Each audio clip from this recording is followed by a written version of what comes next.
یہ یونٹ مصنوعی ذہانت سے تیار کیا گیا ہے، اس لیے اس میں الفاظ کی درستگی اور ادائیگی میں غلطی کا احتمال ہو سکتا ہے۔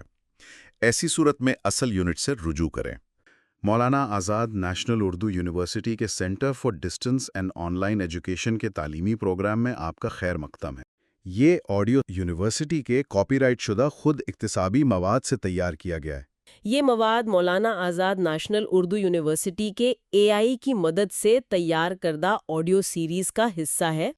کسی بھی لیڈر کے لیے شاید سب سے بڑا چیلنج یہی ہوتا ہے کہ کتنی طاقت اپنے پاس رکھنی ہے اور کتنی اپنی ٹیم کو دینی ہے۔ جی، اگر سارا کنٹرول اپنے پاس رکھیں تو کام سست ہو جاتا ہے، اور اگر سب کچھ بانٹ دیں تو شاید چیزیں بکھر جائیں۔ بالکل۔ آج ہمارے ذرائع اسی مشکل سوال کا جواب تلاش کر رہے ہیں، جسے انتظامی زبان میں مرکزیت اور لامرکزیت کی بحث کہا جاتا ہے۔ جی، اور یہ صرف کمپنیوں کا مسئلہ نہیں ہے، یہ تو ملک چلانے کا بھی ایک بنیادی اصول ہے۔ ہمارے ذرائع میں ایک جگہ ذکر ہے کہ اصل کھیل یہی ہے کہ اوپر سے نگرانی بھی ہو اور نیچے لوگوں کی بات بھی سنی جائے۔ بالکل۔ اسی میں توازن لانا سب سے مشکل کام ہے۔ تو چلیں اس کو تھوڑا آسان کرتے ہیں۔ مرکزیت، اس کا مطلب کیا ون مین شو ہے؟ یعنی سارے فیصلے ٹاپ باس ہی کرے گا؟ ایک طرح سے ہاں۔ ایک مفکر ہیں LD وائٹ، انہوں نے اسے بہت آسانی سے سمجھایا تھا۔ ہاں، اچھا۔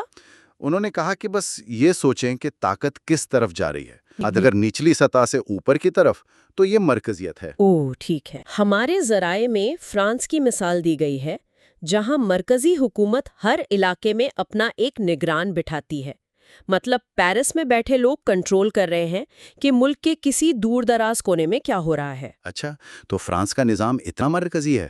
یہ تھوڑا حیران کن ہے نا، کیونکہ عام طور پر ہم فرانس کو انقلاب اور آزادی سے جوڑتے ہیں۔ جی بالکل۔ اور اس کے الٹ لامرکزیت پھر کیا ہوئی؟ وہ اس کے بالکل برعکس ہے۔ ایک اور ماہر ہیں ہنری فیول، انہوں نے کہا تھا کہ کوئی بھی چیز جو نچلی سطح کے ملازم کی اہمیت بڑھا دے وہ لامرکزیت ہے۔ یعنی طاقت اوپر سے نیچے کی طرف آ رہی ہے۔ بالکل۔ اس کی سب سے بڑی مثال ہمارے ذرائع کے مطابق ہندوستان کا پنچایتی راج سسٹم ہے۔ وہاں گاؤں کی سطح پر لوگوں کو اختیار دیا جاتا ہے کہ وہ اپنے فیصلے خود کریں۔ جی، سڑک بنوانی ہو یا اسکول کا کوئی مسئلہ حل کرنا ہو۔ ٹھیک ہے، تعریف تو سمجھ آ گئی، لیکن عملی طور پر ان میں فرق کیا ہے؟ مطلب اگر میں کسی مرکزی نظام والی کمپنی میں کام کر رہا ہوں تو میرا تجربہ کیسا ہوگا؟ بہت مختلف۔ مرکزی نظام میں آپ کو ہر چھوٹے بڑے کام کے لیے اوپر سے اجازت لینی پڑے گی۔ اچھا۔ اس کا فائدہ یہ ہے کہ پورے ادارے میں پالیسی ایک جیسی رہتی ہے۔ قومی سطح پر دیکھیں تو دفاع، خارجہ پالیسی، ان معاملات میں یہ ضروری بھی ہے۔ اور ذرائع یہ بھی بتاتے ہیں کہ شاید اس سے بدعنوانی کو قابو کرنے میں مدد مل سکتی ہے۔ جی، کیونکہ ہر چیز کا حساب کتاب رکھا جاتا ہے۔ لیکن اس میں تو کام بہت سست ہو جائے گا، فائلیں ایک میز سے دوسری میز گھوم کے رہیں گی۔ بالکل، یہی مرکزیت کی سب سے بڑی خامی ہے، کام میں تاخیر ہوتی ہے۔ اور شاید ملازمین بھی کہیں گے کہ ہماری تو کوئی سنتا ہی نہیں۔ جی، یہی ہوتا ہے۔ ایک عجیب کشمکش ہے۔ ایک طرف آپ چاہتے ہیں کہ سب کچھ کنٹرول میں رہے، لیکن اسی کنٹرول کی قیمت آپ کو سست رفتاری اور ایک مایوس ٹیم کی صورت میں دینی پڑتی ہے۔ اور لامرکزیت میں پھر اس کا الٹ ہوتا ہوگا، کام تیز، لوگ خوش۔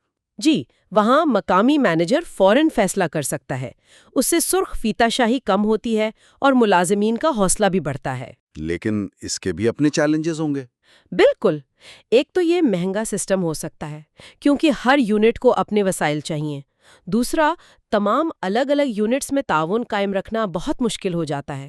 کہیں ایسا نہ ہو کہ ایک ہاتھ کو پتہ ہی نہ ہو کہ دوسرا کیا کر رہا ہے۔ جی بالکل، یہی۔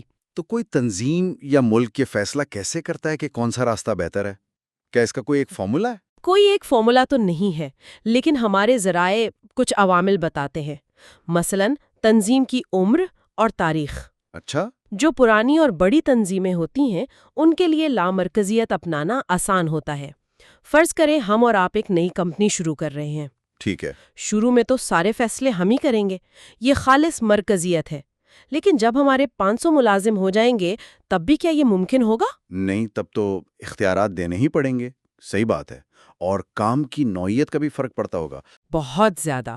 اگر کام بہت تکنیکی ہے جیسے سافٹ ویئر ڈیولپمنٹ، تو ایک باس ہر چیز کا ماہر نہیں ہو سکتا، اسے اپنی ٹیم پر بھروسہ کرنا ہی پڑے گا۔ اور ایک آخری اہم بات، شاید بیرونی دباؤ۔ جی، اگر کسی پروجیکٹ کی کامیابی کے لیے عوام کی حمایت چاہیے تو انہیں فیصلے میں شامل کرنا پڑتا ہے، جس کا مطلب ہے لامرکزیت۔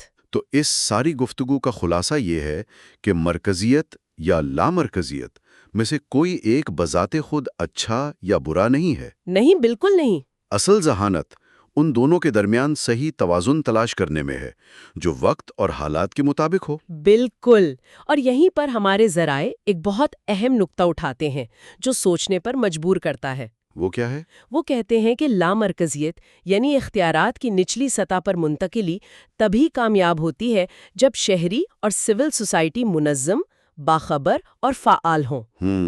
یہ بہت اہم نقطہ ہے۔ تو ہمارے سامعین کے لیے سوچنے کا سوال یہ ہے کہ جب اختیارات بانٹے جاتے ہیں تو ایک عام شہری کے طور پر ہماری ذمہ داری کیا صرف ووٹ ڈالنا ہے یا اس سے آگے بھی ہے؟ ایک باخبر اور فعال شہری اس طاقت کے توازن کو عوام کے حق میں بہتر بنانے کے لیے اور کیا کر سکتا ہے؟